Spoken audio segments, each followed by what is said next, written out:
Tour Striker Nation, educating the hands. This is a big deal.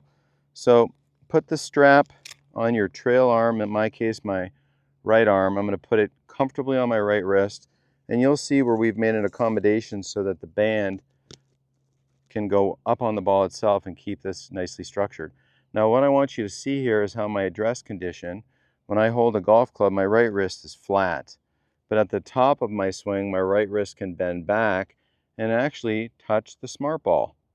So there's my goal, flat at address, bent back, touching the smart ball. Now I could go to the top and blow things and create chaos and muddle things up, and most of my campers that aren't taught this, they will do it. They'll go to the top and they'll hinge this, and that wrist is never bent back on the smart ball. So you can go and just train this feeling, address, bend back, address, bend back, and get this nice extension of a trail wrist. This is the famous waiter's tray position that has been in golf coaching forever. How would I hold a tray? Well, I'd hold a tray by extending, bending back my trail wrist. That's where a golf club goes, and you can feel that on your smart ball. So getting organized, getting set, take a look, waggle, and even in the waggles I can feel my right wrist bend back and gently cuddle onto the inflated ball. And then during the backswing, here's a nice slow one. It's not something I do right away. It's something where I feel it develops later in my swing. I'm going to let it stay away from the ball, away from the ball, away from the ball, and then settle onto the ball. And then guess what? If you relax, it's going to stay there and start to flee off the ball toward impact. So address, waggle onto the ball, waggle that right wrist onto the ball, back of that hand. Let's go ahead and hit a little shot. And that's a beauty down my target line. And here's what I could feel, and I know you will be able to, you'll do this too. At address, there's space there. You won't feel much other than the fact you've got this wristwatch on.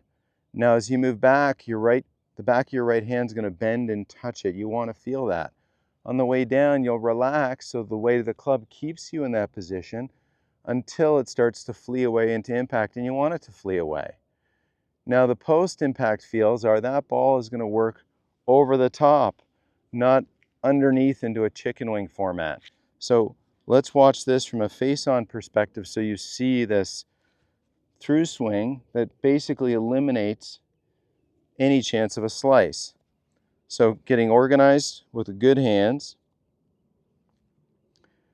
The right hand isn't touching the ball yet. It'll develop in the backswing. Through impact, it's going to flee away, but watch where that ball goes post-impact. Rhythm and pressure in the feet. Waggle the trail hand onto the ball. Let's hit a little shot. There's a lovely little draw down my target line. So let's not be afraid of the weight of the club as it holds the club back, flees out into impact.